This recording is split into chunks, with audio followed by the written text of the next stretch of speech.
Hey, what is going on, crypto people? It is the Crypto Siege with another day in the life, in the crazy life that is the digital asset space. Good morning. Happy Friday to each and every one of you. Yeah, we're checking in from, we're in Irvine, Texas, I believe it is, at the Irvine Convention Center. Really, really nice place, nicely done. I think they started building this or completed the build out in 2019. Yeah, very, very cool. Hanging out at one of the popular hotels down here for sure. Got some business stuff to take care of for a couple of days, and so we'll be doing these videos from here, and maybe even perhaps a live stream on Saturday night. And let me see if we got the actual confirmation. We got to check on a confirmation from Mickey B. Fresh. He did reach out.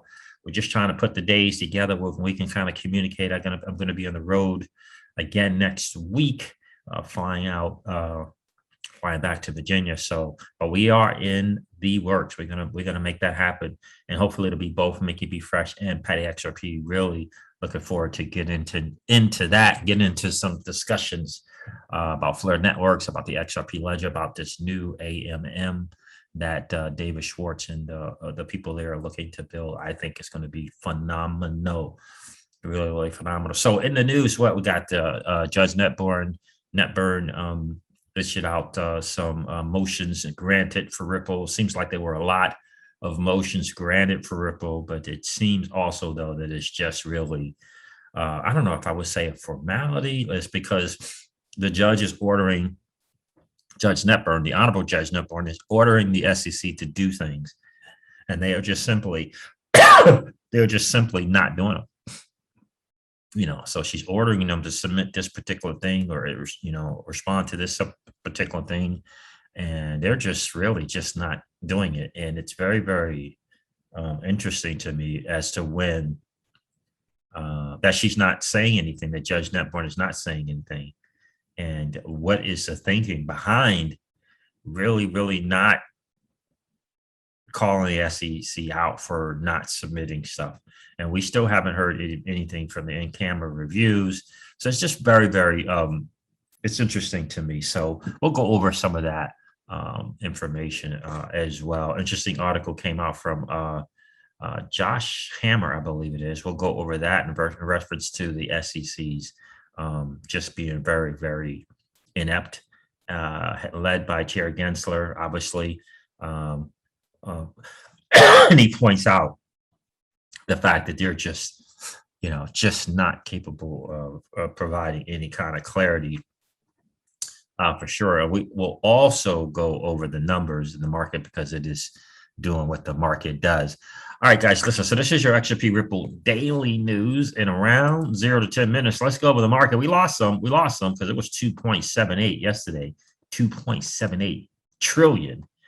And we're at 2.66 trillion on the 24-hour, down 1.7%. Bitcoin is all the way down to 61,000. Wow, $61,339. Ethereum is down from 4,200 to 4,001. Binance Coin's $481. Cardano is $2.15. Solana is just, man, it's a $209. $209. And wow.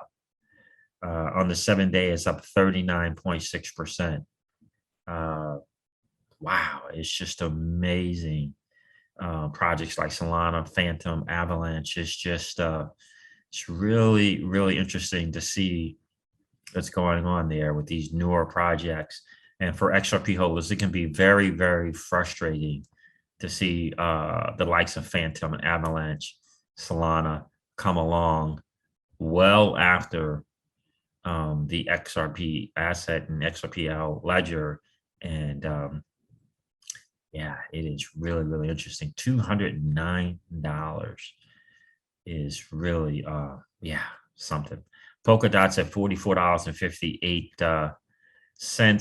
Dogecoin's at 23.8 cents. And the fact that no one is really acknowledging the harm that the SEC has brought to investors besides John D and us as XRP holders, yeah, it is something. Even Terra Luna, again, a project come after Ripple and come after the XRP digital asset and the XRP ledger, it's at $43.55. And so it's really challenging. It's tough to stay strong, but we will continue to do that. It's up 17%. So Terra Luna is up 17% on a 7-day at $43.55. Avalanche, another one, $67.80. It's up 20.7% on the 7-day. Algorand's at $1.87, a mintable F asset on Flare Networks. Dogecoin is a mintable F asset on Terra Luna. XRP, mintable F asset on Flare Networks, and Stellar Lumens as well. Really want to continue to point those out.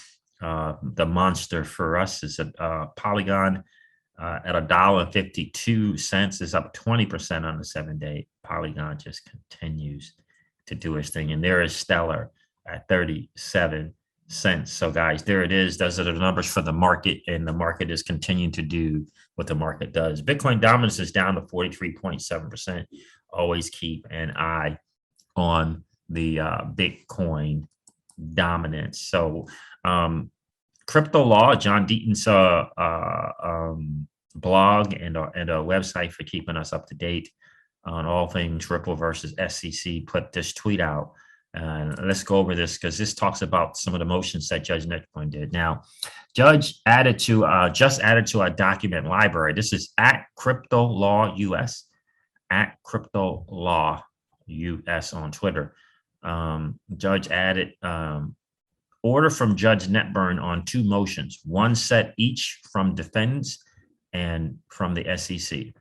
Now they kind of go over it in this tweet here. Judge Netburn orders the SEC to answer Ripple's interrogatory and identify the specific term of the investment contract from XRP sales, and to answer whether the SEC contends that Ripple's efforts are necessary to affect any increase in XRP price. Hey, Judge Netburn also grants most of defendants' motion to compel answers on other interrogatories. So, except on number 5, motion from Chris Lawson on when XRP was fully functional, which is denied without prejudice for being too vague, and the parties are ordered to confer to clarify the terms. Judge Netburn grants some and denies some of the SEC's motion for protective orders, notably granting protection on the defendant's 28.849 RFAs, writing, "It is hard to view this stunt as anything more than theater." This stunt as anything more than theater. Interesting stuff there. So here's the motion here. I'm still trying to get what in the interrogatory number 6, what that actually means. I'm still trying to kind of get my, wrap my brain around that one. Here it is here. So let's see. I want to start. Where do I want to start for? All right, let's do it here. First, Ripple moves to compel the SEC to identify all terms of the contract that the SEC contends created an expectation of profit for each contract the SEC listed in response to a previous interrogatory. Ripple interrogatory number 2, the SEC opposes on the grounds that the interrogatory assumes by a slight and incorrect reading of applicable law, and that the contours of investment contracts under Howard need not come from contracts alone. Yeah. The SEC's legal theory is not an excuse to avoid responding to defendants' factual inquiry, nor is it a basis to answer a different question than posed. Ripple's interrogatory is relevant and precise, and will clarify whether the SEC contends that the terms of any contract identified in response to Ripple's interrogatory number 1 created an expectation of profits by the purchaser of XRP. Accordingly, defendants' motions regarding Ripple interrogatory number 2 is granted, and the SEC must supplement its response to interrogatory number 2 I hate saying that word, to identify any specific contractual terms and not just implicit and explicit promises as previously identified. Again, this is all cool, but again, every time the judge in that point orders something, the SEC just doesn't do it. Second, Ripple moves to compel the SEC to state whether it contends that Bitcoin and or Ether are securities within the meaning of Section 2 of the 1933 Securities Exchange Act. That's Ripple's interrogatory number 6. The SEC opposes on the grounds that the interrogatory is vague and ambiguous, and that is it misapprehends the SEC's decision-making process, which generally does not make determination as to specific financial instrument status. To the extent that the SEC relies on previous unsworn admissions to respond to this interrogatory, the SEC is directed, listen, the SEC is directed to supplement its response so that it complies with Rule 33B. The court does not otherwise find the SEC's response evasive or incomplete. The SEC has explained to Ripple that it does not typically determine whether a particular financial instrument is or is not a security. Defendant's motion regarding Ripple interrogatory number 6 is granted only insofar as the SEC is ordered to supplement its response to comply with Rule 33B. Again, so Ripple was trying to get them to explain why Bitcoin and Ether are securities with the meaning of Section 2. And basically, she's saying they already responded, but they need to respond more. And, in only insofar as the SEC is ordered to supplement its response to comply with the rule. So again, they can continue to really not kind of answer, but they got to just not answer a little bit more than they already have been not answering. So, it's hard for me to kind of, a lot of these grants, a lot of these motions were granted to Ripple, and I guess that the team will look to do what they can, but I don't know. Third, Ripple moves to compel the SEC to state whether it contends that efforts by Ripple were necessary to affect any increase in the price of XRP. As discussed with respect to interrogatory number 2, the parties conflict over the application of Howey and his progeny does not render Ripple's interrogatory improper. Defendant's motion regarding Ripple interrogatory number 11 is granted. So again, a lot of these grants, but the SEC still is doing what they feel they can do here. What is the other thing I want to cover with you guys? This is an interesting thing here from, is that it? That's not it. From, I believe this was Josh Hammer.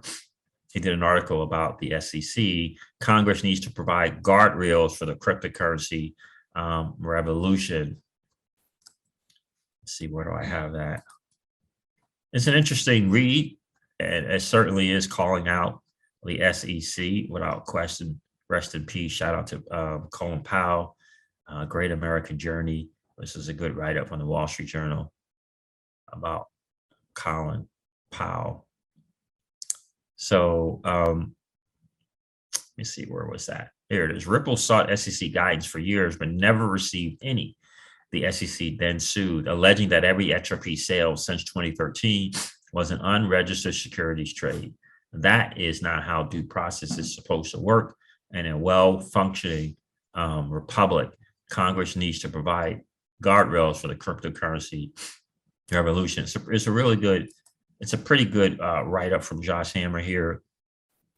And, it speaks a lot about what's going on in China. Because we always hear that what's going on and how Congress needs to get involved in making some stuff happen. But it hasn't. China's move has further exacerbated already high volatility in the crypto markets, leading to intensified calls for the Securities and Exchange Commission to provide regulatory clarity. For instance, Senator Pat Toomey, an orthodox free marketeer, noted last month that in some recent crypto-related enforcement actions, the SEC did not identify the securities involved or the rationale for their status as securities, which would have provided much needed public regulatory clarity.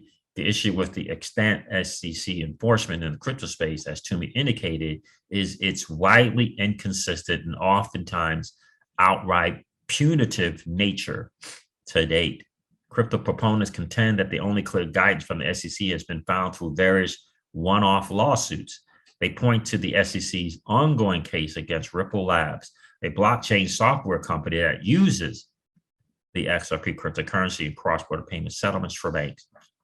Ripple sought SEC guidance for years while billions of XRP tokens circulated, but never received any. In December of 2020, the SEC then filed a $1.3 billion enforcement action, alleging that every XRP sale since 2013 constituted an unregistered securities trade. That is not how due process of the law is supposed to work in a well-functioning republic. And so again, more and more people are beginning to pick this up, and I think that is awesome. Shout out to each and every one of you for continuing to add value, continuing to expose the obvious collusion and or corruption taking place in the SEC, and just the flat out misdealings, right? Ripple constantly seeking guidance from the SEC and not getting any. And we all know now that it looks like there was a just kind of a collusion type thing between the SEC and Joseph Lubin of Ethereum and Jay Clayton and Bill Hinman all together to make ETH the only one, right? To make Bitcoin and ETH the only ones, and to just wipe out everyone else. Which means that a crypto-related project decided to go to bed with government and venture capital firms and exclude the rest of the entire crypto space. That is the long and the short of that, guys. It really, really is. They went to bed with the likes of JP Morgan, right? Andreessen Horowitz, and said, we're gonna get this JPM coin to work. Just we're gonna capture together. We're gonna capture what Ripple was trying to do, and by the way, can you just go after Ripple and make sure that they get slowed down? That's the long and short of what happened. But I'll question it, and it's sad to say, and it's sad to see there's such a thing, that a crypto person that was supposed to be about a level playing field, right, and choices of our own money, went to bed with the bad guys, with Wall Street and these venture capital firms. That's what happened, and that is very, very sad to see. But Joseph Lubin is a former Goldman Sachs dude, so there that is. All right, guys, listen, I'm going to end this video like I do all of my videos and remind you guys of this, that old money doesn't want you to win. They don't want us to win. They would rather that we remain a cog in their perpetual wheel of trading our time for dollars. They don't want us to play in the same playground that they play in, where we allow our money to work for us. This is our chance to win, guys. The digital asset space is our chance to win. We're in the midst of the greatest transfer of wealth in the history of man. Are you participating, or are you standing on the sidelines? Here's what I do know, that the battle for you has already been fought, and the victory is yours. Go get it. I'll talk to you soon, guys. See ya. Bye.